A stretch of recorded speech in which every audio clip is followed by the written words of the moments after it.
Hello, thank you for tuning in to the Diaspora Panel.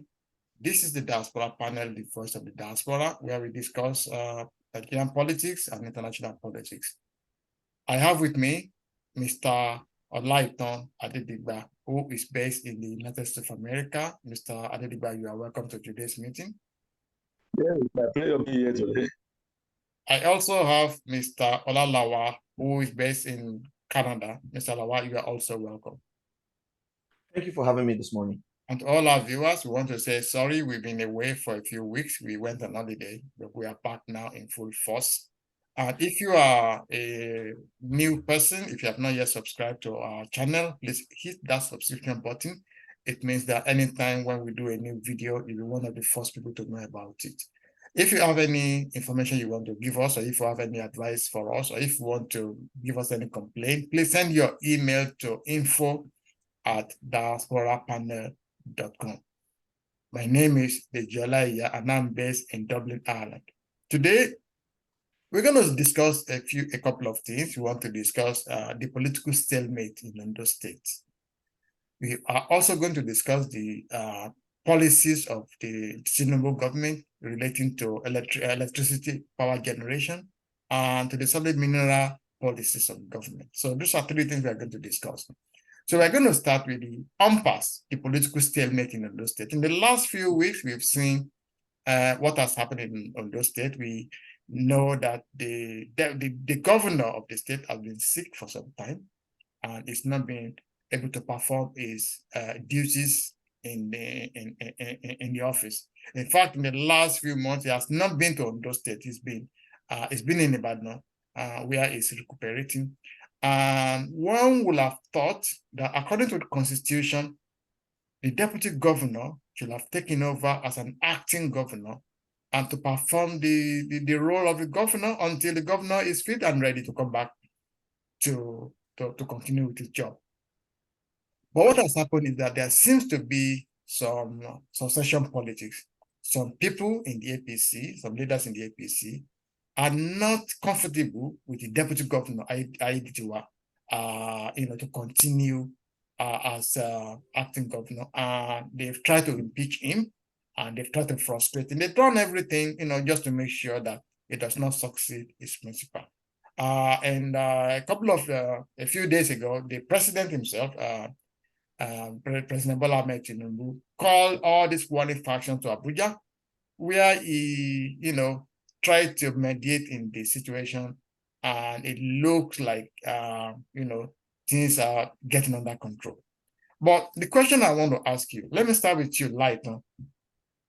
We are in a constitutional democracy.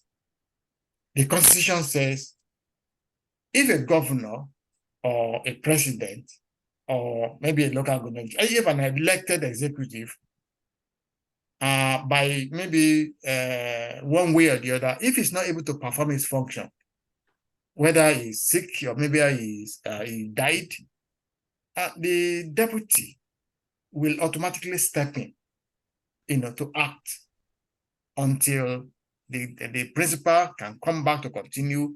Or if the principal dies, the deputy will automatically become, the new president or the new governor.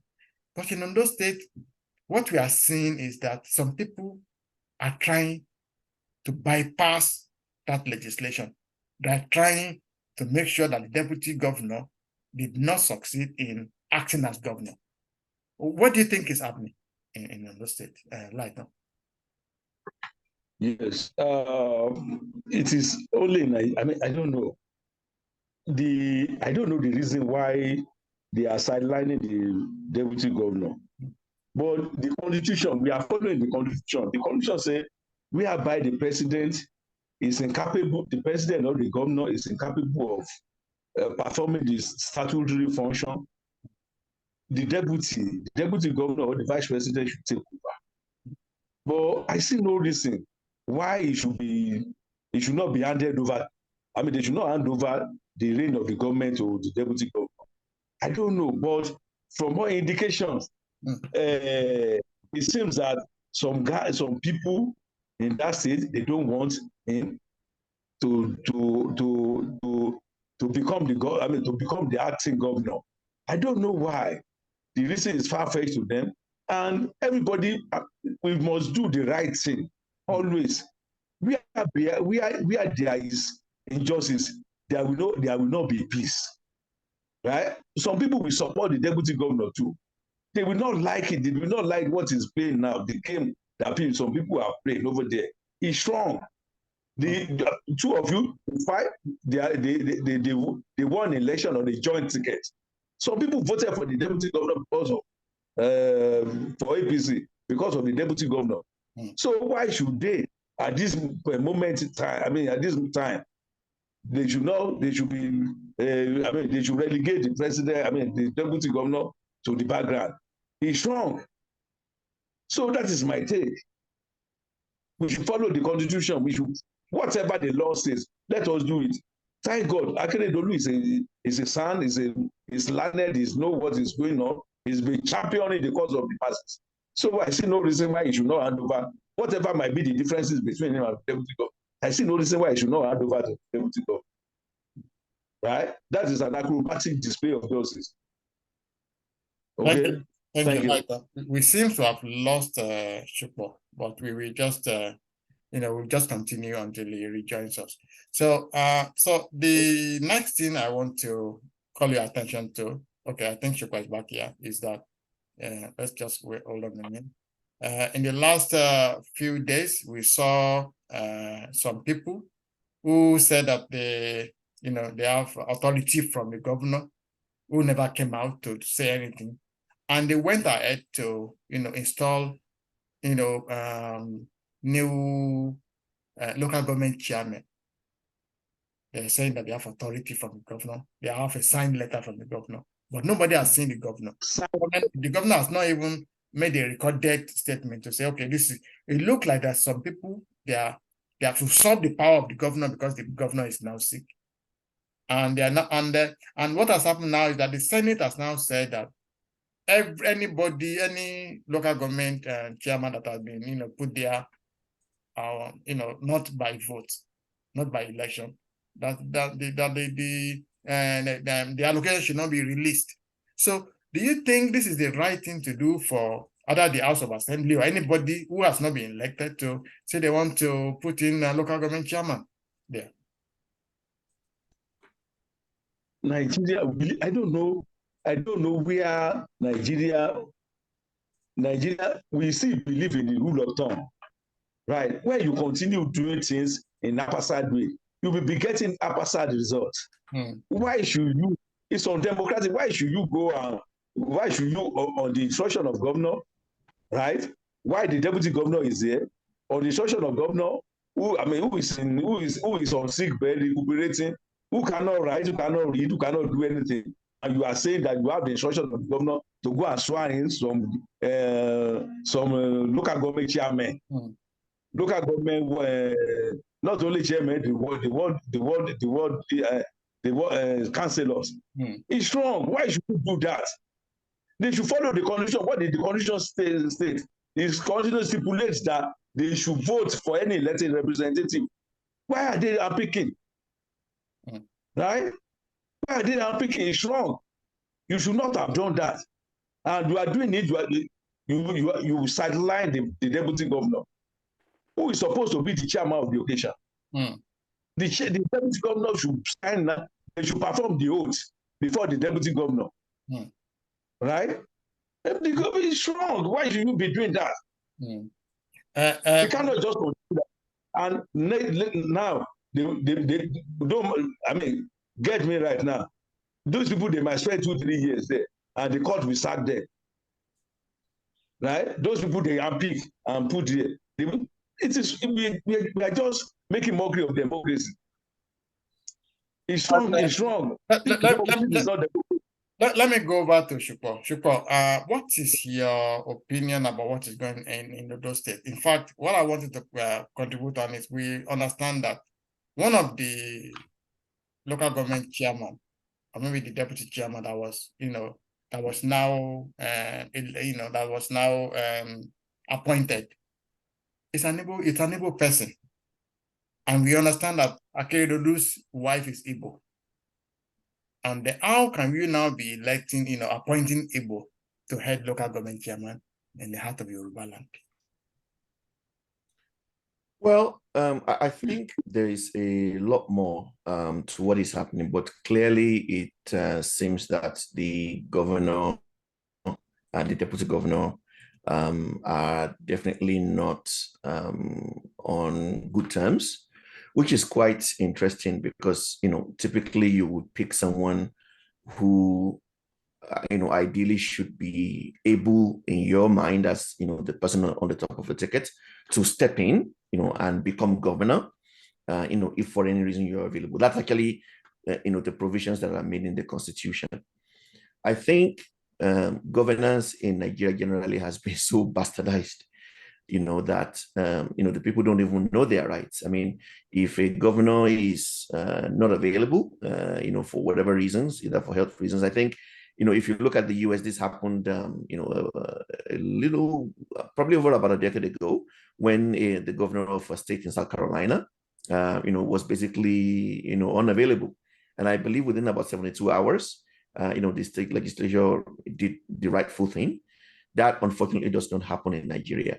I think citizens of the state should rise up and either, call for the House to swear in the deputy governor, irrespective of whatever differences they may have.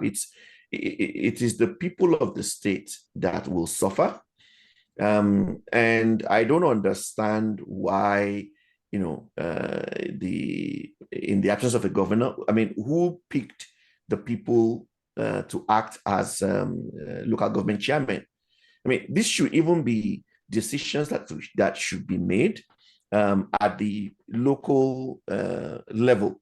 Pretty much have the councils within each of the local government areas actually recommend people who will have the broader consensus of the people and the support of the people to lead them, up until the time when they can conduct fresh elections. We seem to have this mentality in Nigeria that power is centralized, within one person, and he makes whatever decisions he wants, to other people's discontent. I think the right thing to do, is to have the councils within the respective local government areas actually, select people who will lead them, up until the time that fresh elections will be taken. Thank you very much, Chupa. So let's go to the next topic we want to talk about. We want to talk about the electricity generation issue in Nigeria, and I'm going to come over to you later. So now, a couple of days ago, we saw that the president, Bola Ahmed Tinubu, he went into a meeting with the German government, and they signed an agreement to increase Nigeria's power generation by another 12,000 megawatts. But the problem in Nigeria is that the infrastructure is failing because you have a whole country on only one grid. So even if you increase, because right now the power generation in Nigeria is about 12,000, but they can only evacuate about 6,000 because the transmission infrastructure is not able to evacuate everything. So they are trying to improve the transmission system. But does it make sense to generate power in Kanji Dam and transport it from Kanji Dam to Maiduguri, to generate power in Legon Power Plant in Lagos and send it to Port Harcourt, or generate power in Port Harcourt and send it to Kaduna? Why do we not have regional grids? Why do we not grid state by state? Why should a whole country be on one grid? It means that if we're at war with any country and they knock out our grid, that means we are done for. So do you think continuing with only one grid will solve this problem, or do you think they need to think out of the box like that?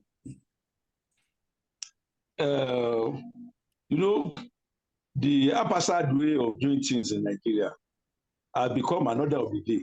So everybody is all doing whatever they like. Because of some section that believe that the country belongs to them. They make sure that everything is to their advantage. That is what prompted the power generating power in Lagos, sending it to the Kano or Kaduna, generating power generating power what's it called, in the eastern part, sending it to Kaduna. So for distribution. So why some villages in the north they have light 24/7. The Lagos, Kaduna, Port Harcourt, Kano, they don't have power. So it is until we sit down to address this issue of power generation. But thank God, I heard Sir Kadedeji, who represents President Tinubu in a forum last week. He said that they are looking for alternative way of making sure that the power distribution is bam, is enormous. They want to do everything possible. They have a development plan now on how to do it, and they are exploring all ways, right, to making sure within 3 years, Disco will be strengthened, right, to generate power, to distribute. So once they do that, and not only that, they are talking about the solar energy in the northern part of the country, right? They want all the Sahara and all these deserts. They want where they have a lot of sun. They want to make sure that they want to generate a lot of power there. In the eastern part, in the eastern part and the south, they want to generate power through all this energy. So the one they are flaring, the guy said that he said it. So the plan is all the way, right, to making sure that it generates a lot of power. So and distribution, they want to be distributing as many as possible now. Unlike before, whereby there's a bottleneck, right? And we believe that we are in the country. Every industry they are closing up, every industry they are moving out of Nigeria, but we still remain the same. We are still doing the same thing.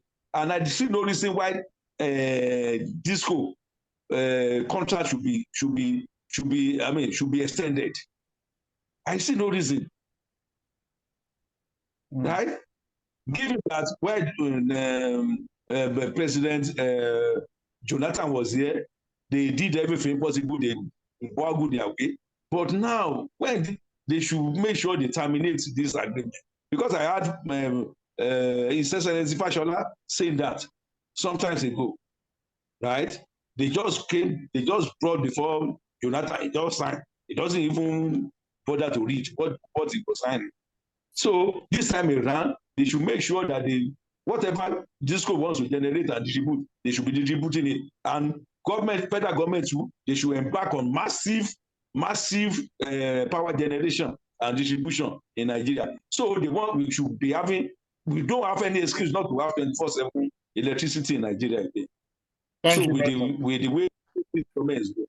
Thank you. Yeah, I think to add to what Mr. Lighton is just saying, I think one of the reasons why this is probably for older citizens in government.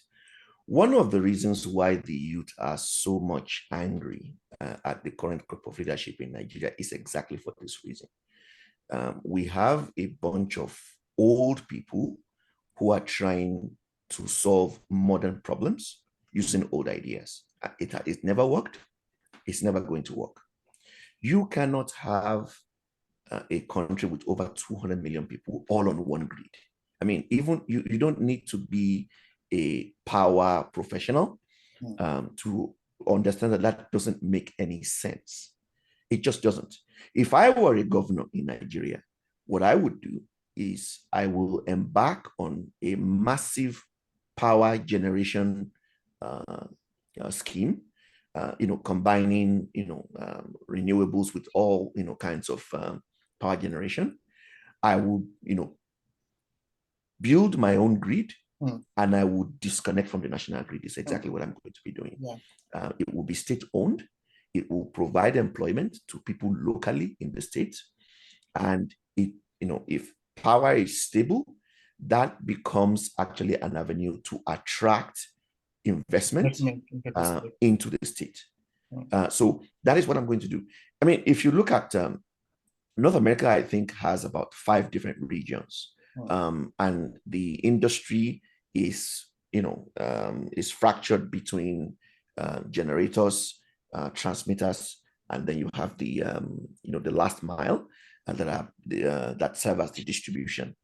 And if you want to be a generator, stay as a generator.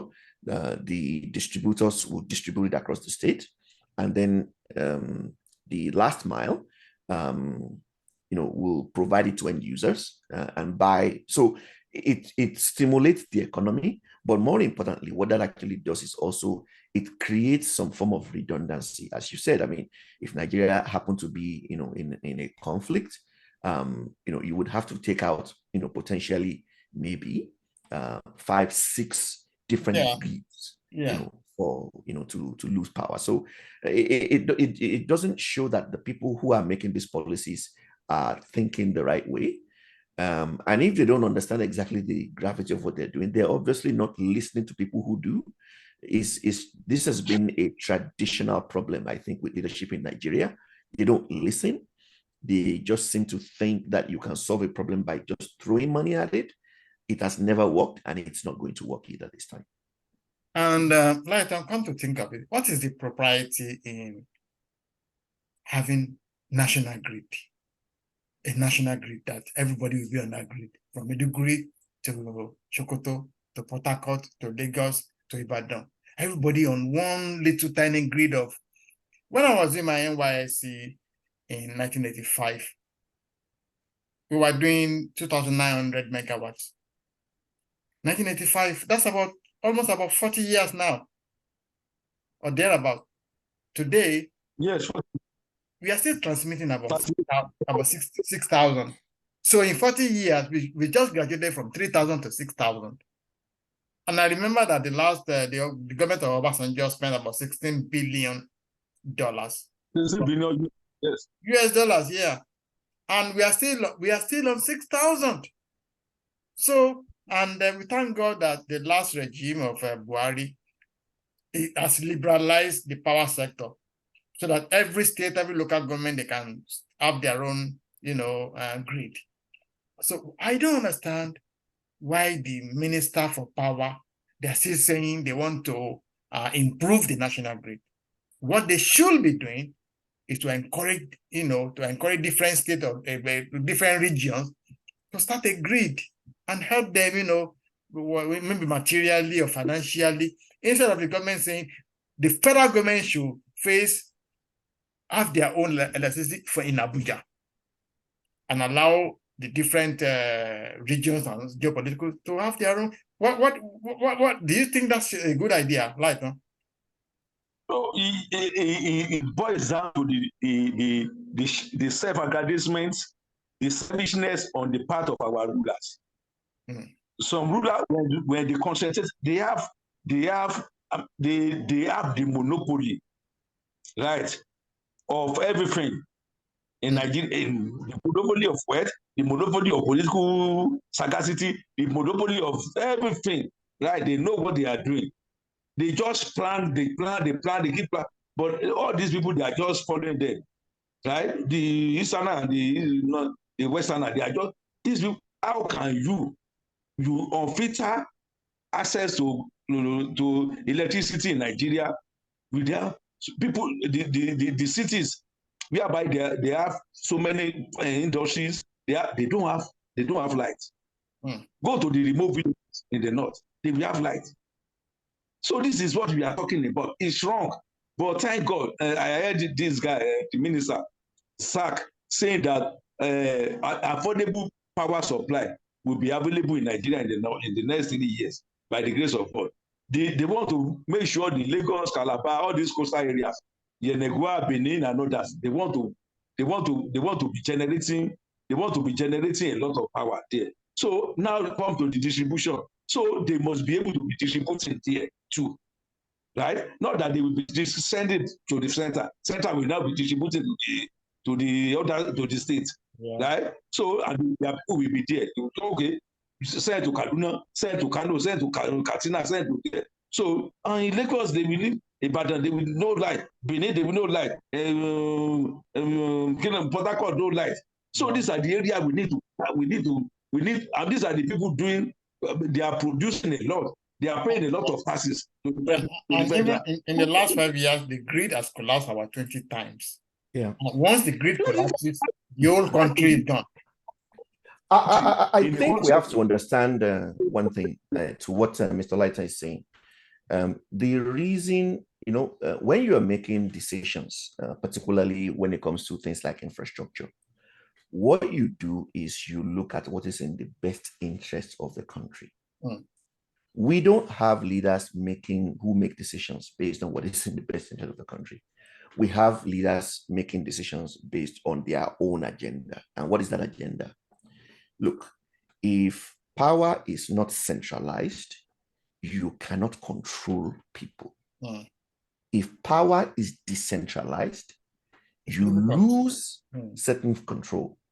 So how can you control power to a point where a few privileged are at the top enjoying, and poverty is weaponized, throughout the ranks? The only way you can do that is by centralizing everything. Same thing with revenue. We should have a central government that is primarily funded by contributions from each of the states. So states generate their revenue, they collect their revenue, and then they make certain remittance, to sustain the central government. What does that mean? It means it gives states the power to, make certain dictates and make certain demands of whoever is within. So this is the reason where you have a scenario, for example, where states, even if states band together to form a grid. So let's say, southeastern states, they band together, they form a grid. Southwestern states, they band together, they form a grid. South, they band together to form, and then, you have northeast, you have northwest. What will happen is likely is that regions of the country will compete with each other. Will compete with each other, but will likely grow, at different paces. But largely, everybody will benefit, one way or the other. So competition actually breeds development, and at the end of the day, things will work better for the average Nigerian, because when you have different power companies generating power, when you have different regions and different zones, it brings competition, prices go down, quality of service likely improves. But that will be an advantage to the average Nigerian. And for those that are entrepreneurs, businesses will, will pick up, employment will pick up. So there's a lot of things. But what that means, again, is that you now have a citizenry that is working, that is paying taxes, and that will make demands on their elected officials. Elected officials in Nigeria, they don't want that. They don't want people asking them any questions.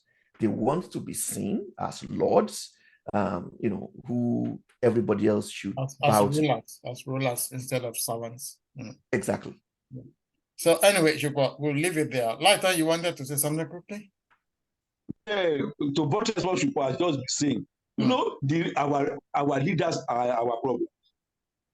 Some leaders, they know that this thing cannot work. It's not sustainable, right? Why should they just fold their arms? They can't discuss it. They will not even discuss this in the rep or in the Senate. That why should we have national grid? Only one national grid for the whole country of 200 and something million people. So why should they? And it's centralized, and it's talking to the north, and the north will be feeding north, as if everybody will now be subservient, right? And the leaders are the led. They turn everybody to slave. Right? Let's leave it there. As antagonist. Let's leave it there. We're out of time now. So I think the national grid is a national disgrace. That's what I think it is. It's national disgrace, yeah. Yeah. Lastly, let's talk let's talk about solid mineral development in Nigeria. We can see that in this dispensation, in this new government, the minister, Dele Alake, has been going about and saying that he wants to bring the solid minerals to the next level. And he has told all the artisanal people that they all have to register. But up to now, we haven't seen anything concrete on the ground. As far as I'm concerned, I haven't seen anything really concrete on the ground because we saw instances of Chinese in Ondo State. They will go there, they will mine this gold. When they mine this gold, they put it in Ghana must go bags and they fly it out to China. So why are they not refining it? Why are they not setting up factory to refine it and employ Nigerians? And if these Chinese have been digging up this gold, they've been, extracting it, but there are Nigerians there. Why are they not learning from them and taking over from them? And another thing I'm thinking is that a lot of our children going to universities now, they go and study psychology, sociology, and all the GGGs.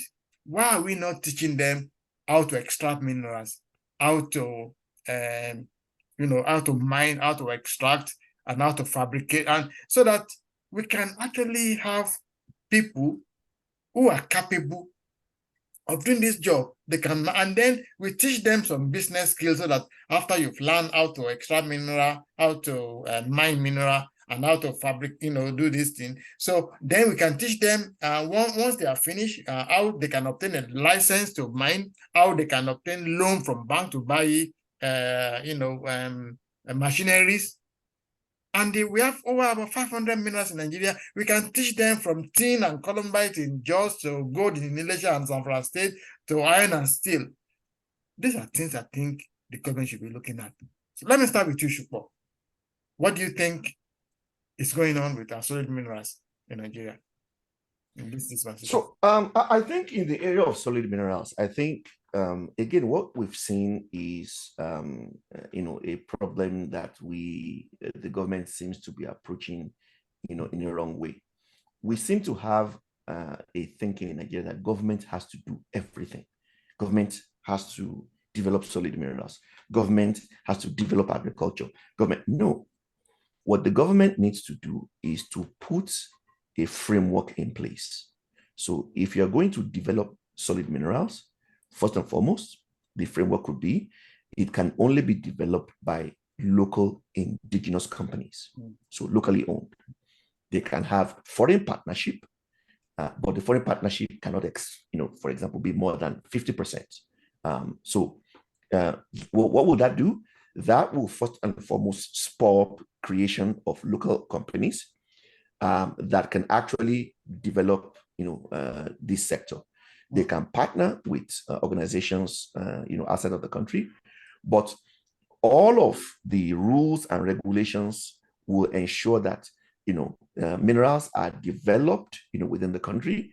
For minerals, for example, like lithium, rather than extracting the materials and taking them out, have that framework done in such a way that the development of those minerals and the value chain is all developed within the country up to the refining level.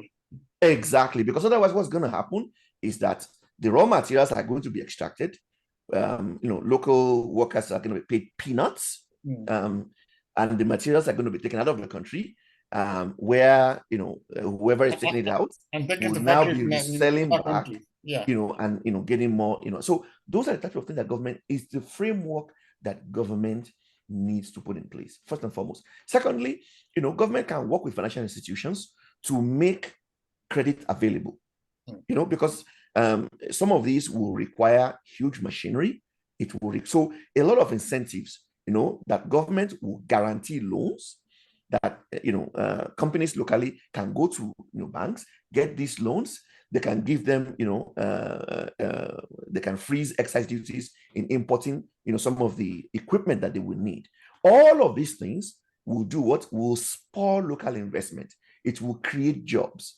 A lot of additional sister industries will develop from there, and it will stimulate our economy. This is what the government needs to do. And if you are saying that, some people are already mining and they're taking things out of the country, that tells you actually that our customs are actually not doing their job.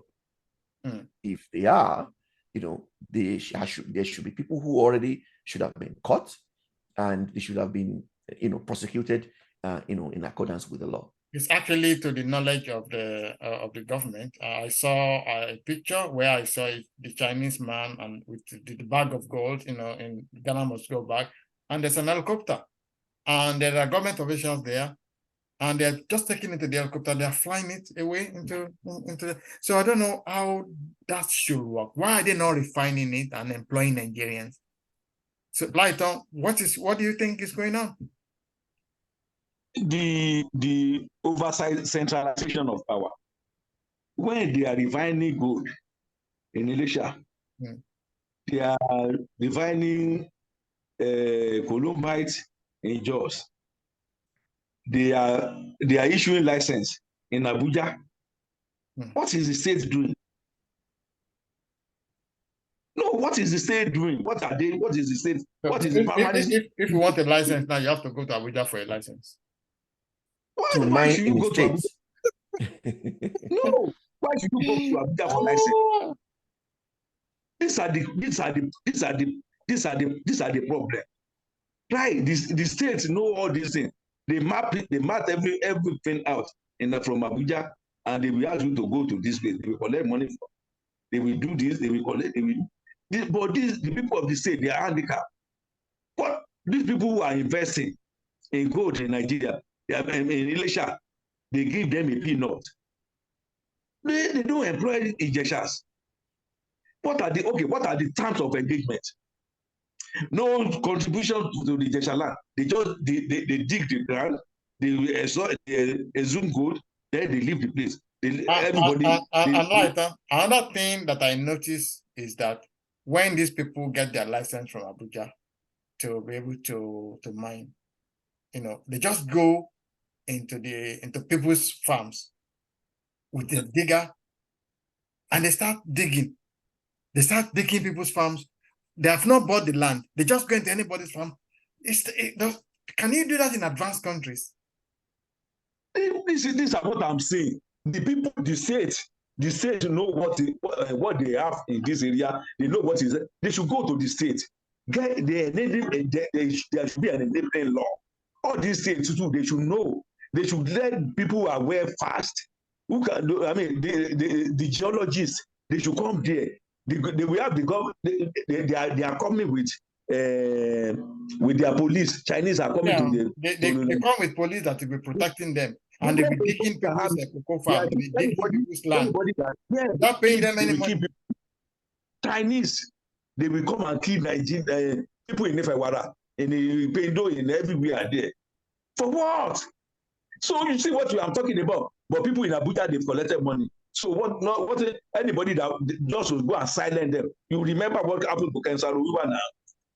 Kensaruwa, where people are in Ogoni, they disrupted the shell. They disrupted those people and they are giving people in Abuja money to go and to make sure they are perpetrative. So what usually happens in most countries when a project, for example, is done in a state or across multiple states. They can get a federal license to operate in the country, but for them to actually execute their activities, they need to actually apply locally in each of the states for permits. So, for example, when you identify the site from, where you are going to, start performing your mining activities, you do a geological survey, and then you apply to the state for a permit. So, if you're going to be on somebody's land, if you're going, all of those things, the states will negotiate all of, the right of way and everything in terms of the royalties that people will be collecting. It's a standard practice in, most societies. And that is really the way it should be. So, the person who you are, digging on his farm, who's not going to be able to use that place to farm, will get certain royalties, from, your activities. But what's going on, from what I heard, and the way I understand it, is people just wake up in the morning, they go to their farm, and there you go, there's a Chinese there with a digger just digging, and with police escort. So that will tell you they can no longer farm. Nobody's giving them any money for the destruction of their farm. Yeah. And so I think this is what the minister should be looking at. Yes. Not going to, I think it's going to bring a German firm to come and do some geolocation and find minerals in Nigeria. We already know where these minerals are, but we need to empower people. People need the knowledge to be able to extract minerals, to mine minerals, to refine it. This is what we should be teaching our children in the university. Not psychology, not geology, not sociology. We have geology students in Ife, in Ibadan. We have geology department. We have lecturers here. You know everything that is going on there. Yeah, I'm not saying that psychology is not good or geology is not good or sociology is not. I'm just saying, what is the point of having 1,000 students doing zoology? Why don't we let them en masse do how to extract gold, how to extract iron, or how to extract bitumen. There are bitumen in those states for the last 60 years. So they bought machines, they bought everything to go and discover where particular the amount of gold here, the amount of columbites here, everything they teach them. But the people at the end of fear, they bastardize everything. They don't allow all these people to but these people, they empower the local people, right? They know that they will not be subservient to them. That is why they want to perpetuate, they want to penalize everybody, right? So it is how we are looking at it. It's interesting because you raise a very important point. When we say we have universities, these are the kinds of activities that research in a lot of our universities actually should be directed to, and government should provide funding. For example, to do geological surveys, geological studies to find out what types of minerals are in these areas, in what quantities. And you will find out that students, who participate in a lot of these activities as part of their research, eventually will end up working for a lot of these local companies. So this is actually how you stimulate the economy. That for a lot of those students, even before they finish their program, there are jobs in these companies that are already even waiting for them. But we seem to think or have this idea that, again, everything has to be done by the central government. It is not. I think the federal government's role is to actually work with each of the states, give the states what they need, put a framework, in place for how materials, as a country should be developed, provide incentives for local companies. I think there should be some grand decentralization. The states should be allowed to have power to mine their own minerals. They should be allowed, because everything is centralized. So somebody is only pressing a button from the center in Abuja.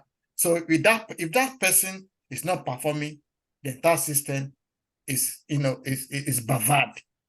Well, actually, to your point, what is going to happen if that is done, where states actually wield more power than the central government? Yeah, you are not going to have people, killing each other to be at the House of Representatives. Yeah. What you actually now have is people killing each other to become state governors or to become members of the State House of Assembly.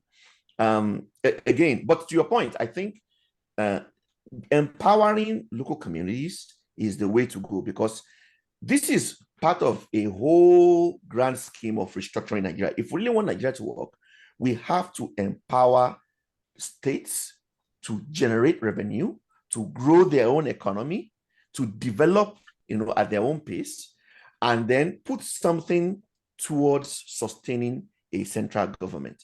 And the central government, will have powers pertaining to things like foreign policy, national defense. Because I don't know why all these local communities in the South, all these oil communities, since 1960, why have they not have a refinery of their own? Why have the Jaws not have their own, even if it's a modular refinery? The people in Cross River, the people in Akwa Ibom, the people, why did they not have their own refinery? Because they have to go to Abuja to go and get a license, and somebody won't give them. In the Ondo State, the bitumen in Ondo State is enough to tar all the roads in West Africa since 1960. Nobody has tarred that bitumen. Why? Because somebody needs a license from somebody. So I think there should be a whole-scale liberalization. This is a federation. I remember, Shupo, that sometimes ago you told me that the state, your region, I think it's Alberta. Yeah, that there was a time they sold oil and they made a lot of money, and they sent checks to every house. Yes. Yeah. Because they own their own oil, they can mine their own oil, they can refine their own oil, they can sell it, and once they make profit, they can, it trickles down to the citizen. Yeah. But yes, that's what we need. We need a holistic approach to this federation thing. I don't think this is working. I don't think this. And to the Minister for Solid Minerals, I think you've started very well, but I think, being in the center of everything is not going to help. We need a situation in Nigeria where there will be participation all across. States should be able to, control who is mining what. Somebody can't just bring something from Abuja and then get a digger, go and start digging. No, the states should have, firm control of who is doing what in their own state. So that's where we are. So I'm just going to give you guys 1 minute each to summarize all your, thoughts on solid minerals. Lighton, what is your final thought? Until they devolve power to the states, right? Like it is being practiced in all over the developed world. America only deal with security, the printing of money. The federal government in America, they deal with printing of money, security, declaring war and all this stuff. But states perform all their statutory responsibilities. And with that, they will rejiggle the economy. The economy will be okay. Even in Osun State, people will be gainfully employed. You will see people who will be earning money. The internship, the university students, they will be going there for internship, right? And after the internship, they might even be lucky to get employment. Not only that, by that time, they are reducing poverty. You see, when we keep doing all things the same way, we will be getting the same result. We are not going anywhere, right? So it's better right now. I heard Edwin Clark saying something like that they should go back to the basics. We need to reform Nigeria, right? We need to reform Nigeria. This is what we'll be championing. And this is a cause, a genuine cause. Okay. Government should look at it. Okay, Thank you. Thank you very much. Chupa, what is your final thoughts? I think from the items that we've discussed today, from decentralizing power generation, transmission, and distribution to development of solid minerals, I think all these echoes one fundamental thing, which is that Nigeria desperately needs to be restructured. The current structure has not worked. It's not working. And until we restructure Nigeria to actually give power to local communities, to states, to take the bull by the horn, generate their own revenue, and develop at their own pace, the whole country will not have the real pace of development that Nigerians desperately need. So I think these all echoes the fact that Nigeria definitely needs to be restructured. And I'm hoping that President Bola Ahmed Tinubu and members of government are listening so that they can take this important step to free up states, to develop, to innovate. And overall, I think the country will benefit tremendously from it. Thank you very much, Bob. So we've come to the end of today's deliberation and we are out of time now. So I want to thank you, Mr. Olalawal, for coming to today's meeting. Thank you for coming, Mr. Lawal. Thank you for having me. And also, Mr. Olatunde all the way from America. Thank you so much for coming to today's meeting. Thank you, guys.